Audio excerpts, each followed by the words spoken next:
Dossier délicat. Votre émission de faits divers, présentée par Guillaume L'Hôpital. Bonjour à toutes et à tous et bienvenue dans Dossier délicat. Aujourd'hui, je vais vous parler du massacre de Munich, comme on l'a appelé. Les 5 et 6 septembre 1972, au cours des Jeux Olympiques d'été de Munich, l'organisation palestinienne Septembre Noir va prendre en otage des athlètes de la délégation israélienne. Voici l'histoire de ce tragique événement. Lors de la deuxième semaine des Jeux Olympiques d'été de 1972, le 5 septembre, à 4h30 du matin, tandis que les athlètes israéliens dorment, 8 membres de l'organisation terroriste palestinienne Septembre Noir, vêtus de survêtements afin de se faire passer pour des sportifs et transportant des sacs chargés de fusils d'assaut, de pistolets et de grenades, franchissent, grâce à l'aide d'athlètes canadiens qui les ont pris pour des homologues, une clôture grillagée afin de s'introduire dans le village olympique. Ayant volé les clés préalablement, ils pénètrent dans l'immeuble dans lequel se trouvent 21 sportifs et encadrants dans 2 appartements. Leur infiltration est facilitée par le fait que les dispositifs de sécurité et de surveillance sont considérés comme légers. Les organisateurs voulaient des lieux plus accueillants pour effacer le souvenir des Jeux Olympiques d'été de 1936 à Berlin, à l'époque de l'Allemagne nazie. Un membre de la délégation israélienne, Yosef Gottfried, alerté par le bruit du commando qui vide ses sacs dans le hall de l'immeuble, fait barrage avec son corps, tandis qu'il prévient ses camarades en criant « Attention, terroriste !» La tentative de barrage donne assez de temps à son compagnon de chambre, l'entraîneur d'haltérophilie Tuvia Sokolovski, pour briser une fenêtre et s'enfuir. Moshe Weinberg, entraîneur de lutte, tente de s'interposer à son tour, mais les assaillants lui tirent une balle dans la joue, le forçant à leur indiquer où se trouvent ses autres camarades. Menant les intrus devant l'appartement numéro 2, Weinberg ment en leur disant que les résidents ne sont pas israéliens, et les conduit à l'appartement numéro 3, où les terroristes armés trouvent 6 lutteurs et haltérophiles israéliens devenant otages supplémentaires. Il est possible que Weinberg ait espéré que les hommes plus forts aient une meilleure chance de repousser les attaquants que ceux de l'appartement numéro 2, mais malheureusement, ils ont tous été surpris dans leur sommeil. Weinberg attaque de nouveau les terroristes, permettant ainsi à l'athlète Gad Tsobari de s'échapper. Il sera aussitôt assassiné. Yosef Romano, un haltérophile, tente lui aussi de s'opposer aux terroristes avec un couteau. Il blesse l'un d'entre eux avant d'être abattu.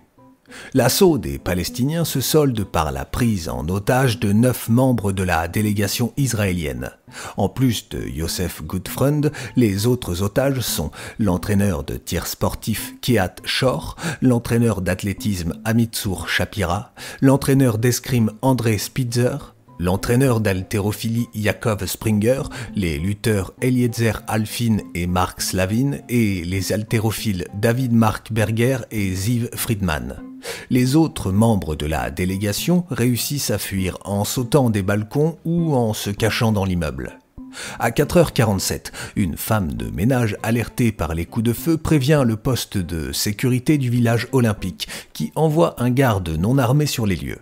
Ce dernier aperçoit un homme cagoulé, arme à la main, derrière la vitre de l'immeuble. À 5h08, les terroristes font parvenir aux policiers leurs revendications, déclarant qu'à compter de 9h, ils abattront un otage toutes les heures et jetteront son corps dans la rue si celles-ci ne sont pas acceptées. Le groupe terroriste demande la libération et le passage en Égypte de 236 militants palestiniens détenus en Israël, ainsi que de 2 militants de la fraction Armée Rouge, la FAR, Andreas Bader et Ulrich Meinhof, détenus en Allemagne. Les liens entre ces 2 groupes datent d'avril 1970, lorsque la FAR, peu après une évasion de Bader organisée par Meinhof, était partie dans un camp d'entraînement du Fatah en Jordanie sous le commandement d'Ali Hassan Salamé, le commanditaire de la prise d'otages de Munich, un épisode fondateur pour les franges terroristes des mouvements d'extrême gauche allemands. La première ministre israélienne Golda Meir répond immédiatement et très fermement qu'il n'y aura aucune négociation. Afin de montrer leur détermination, les terroristes jettent du balcon le corps de Moshe Weinberg. Une cellule de crise est mise en place par le gouvernement ouest-allemand, dirigée par le chef de la police munichoise Manfred Schreiber, le ministre fédéral de l'Intérieur Hans-Dietrich Genscher et le ministre de l'Intérieur bavarois Bruno Merk. Schreiber offre aux terroristes une quantité illimitée d'argent qu'ils refusent. Selon le journaliste John Cooley, la réponse est « L'argent ne signifie rien pour nous, nos vies ne signifient rien pour nous ». Toutefois, ils acceptent à 5 reprises de repousser leur ultimatum. À 17h, ils demandent que soit mis à leur disposition un avion pour se rendre au Caire avec leurs otages. Les négociateurs exigent un contact direct avec les otages pour s'assurer qu'ils sont encore en vie. André Spitzer et Kehat Shor, 2 des Israéliens parlant couramment l'allemand, ont une brève conversation avec les responsables alors qu'ils se tiennent à la fenêtre du premier étage du bâtiment assiégé, tenu en joue par 2 terroristes palestiniens. Lorsque Spitzer tente de répondre à une question, il est matraqué avec la crosse d'un fusil d'assaut et disparaît de la fenêtre. Quelques minutes plus tard, Genscher et Walter Tröger, le maire du village olympique, sont brièvement autorisés à pénétrer dans les appartements afin de parler avec les otages. Tröger mentionnera la dignité avec laquelle les otages israéliens font face à la situation et note qu'ils semblent résignés à leur sort. Il remarque également que plusieurs des otages, en particulier Gutfreund, ont subi des sévices et que David Berger a reçu une balle dans l'épaule gauche. Il déclare avoir vu 4 ou 5 assaillants à l'intérieur de l'appartement. Après avoir considéré divers scénarios en vue de libérer les otages, les autorités allemandes mettent à la disposition des terroristes un bus afin de les transférer avec leurs otages vers 2 hélicoptères censés les transporter à l'aéroport de la base aérienne de l'OTAN. Un Boeing 727 est positionné sur le parking de la base aérienne avec 5 ou 6 policiers armés à l'intérieur, en tenue de membres d'équipage.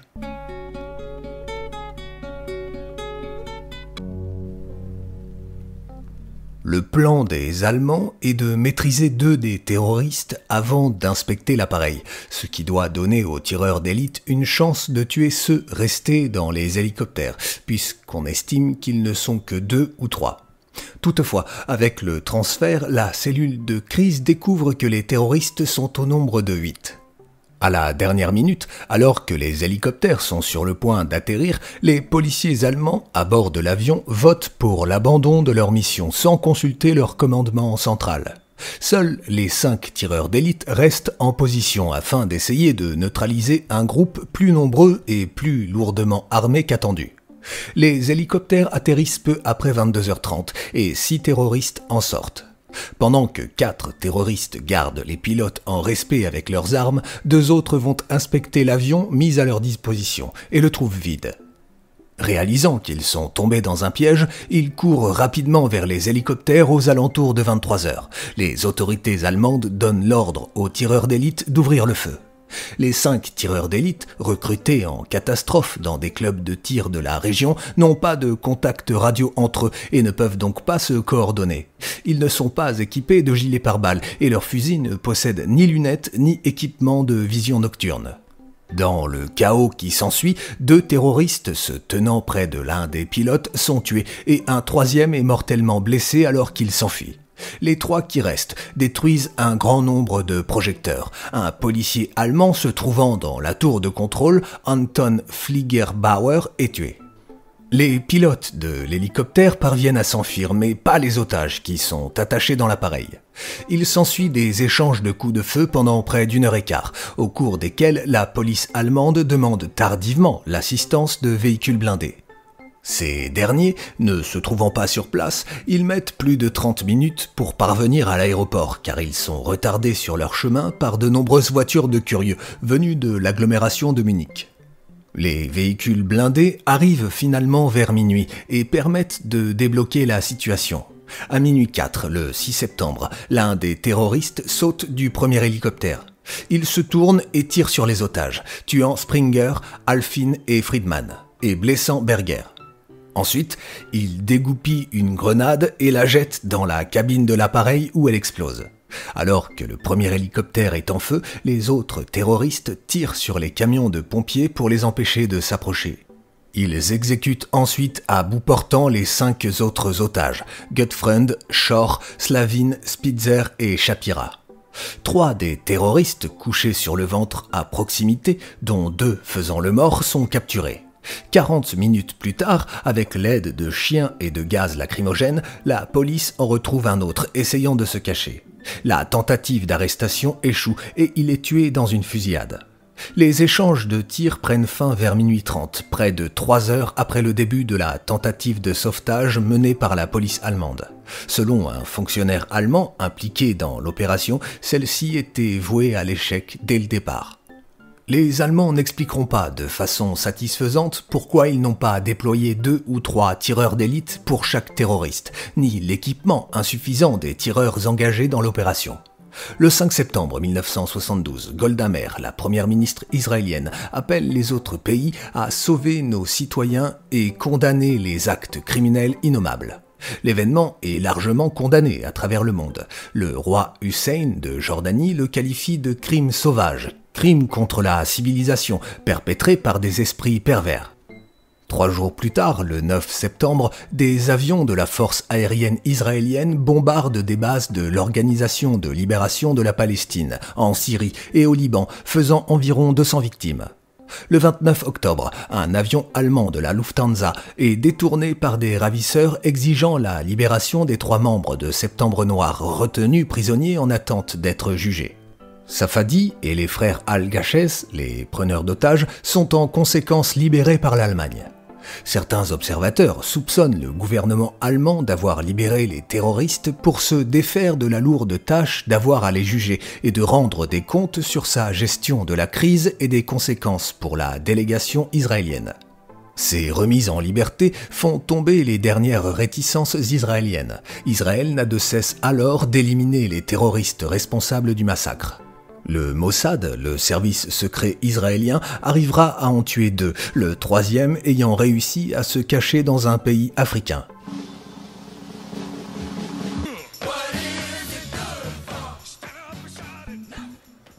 Les 17 et 18 septembre 1972, l'armée israélienne effectue une nouvelle opération, terrestre cette fois-ci, après l'attentat de Munich. Les troupes israéliennes occupent une grande partie du sud Liban.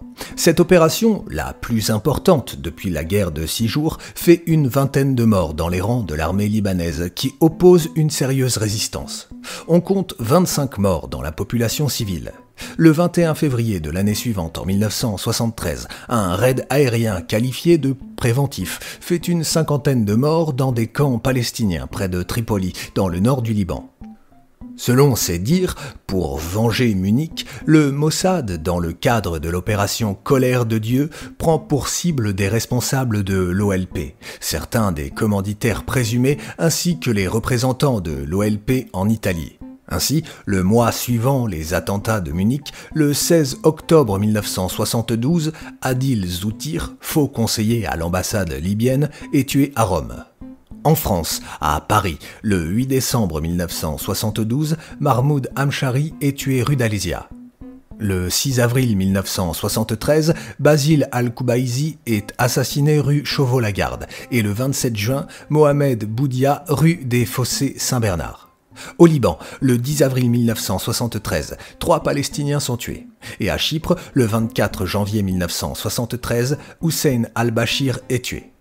Le Mossad va ainsi traquer tous les terroristes jusqu'au 15 janvier 1991, lorsque finalement furent tués les organisateurs du massacre de Munich, Abu Iyad et Abu Mohamed. Est également victime de ces représailles du Mossad Ahmed Bouchiki, norvégien d'origine marocaine et frère du musicien Chico Bouchiki des Gypsy Kings, qui n'avait rien à voir avec la prise d'otage et qui est abattu devant sa femme enceinte de leur fils. Il a été confondu avec Ali Hassan Salamé, numéro 2 de l'OLP à l'époque. En conséquence, l'opération Colère de Dieu est suspendue plusieurs années. Cette série de représailles israéliennes s'achève en 1992 avec la mort par balle à Paris du Palestinien Atef Bzeizo.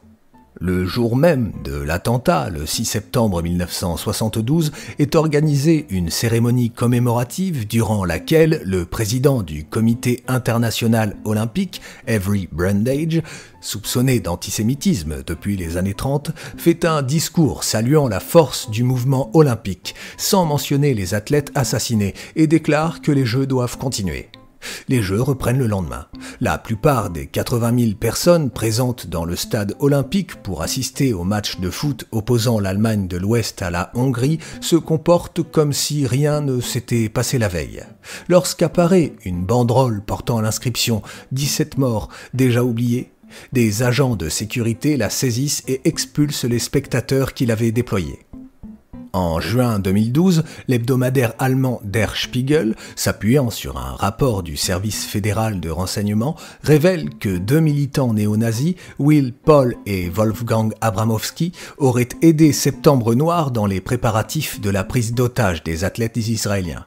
Der Spiegel affirme que le chef des services secrets de l'OLP avait chargé l'un d'eux de perpétrer des attentats et des prises d'otages, notamment à la cathédrale de Cologne, afin de venger la mort de 5 Palestiniens du commando tués par les policiers allemands. Fin août 2012, Israël rend public 45 dossiers classés secrets datés du 4 au 6 septembre 1972. Israël accuse l'État allemand d'indifférence et de mauvaise gestion du risque sécuritaire qui pesait sur les Jeux olympiques. À l'occasion des Jeux olympiques de Londres en 2012, le président du CIO, Jacques Rogge, s'oppose à une commémoration du 40e anniversaire de la prise d'otage sanglante de Munich, lors de la cérémonie d'ouverture des Jeux olympiques. Le rejet de cette demande de commémoration, formulée par Israël, la Maison-Blanche, le ministre allemand des Affaires étrangères et de nombreux parlements et personnalités à travers le monde, a suscité une vive polémique et de nombreuses critiques. En revanche, il fait observer une minute de silence à la mémoire des 11 victimes au cours d'une cérémonie consacrée à la trêve olympique, organisée sous l'égide de l'ONU en juillet 2012. Le 5 septembre 2012, l'Allemagne commémore la mémoire des victimes israéliennes des Jeux lors du 40e anniversaire de la prise d'otages.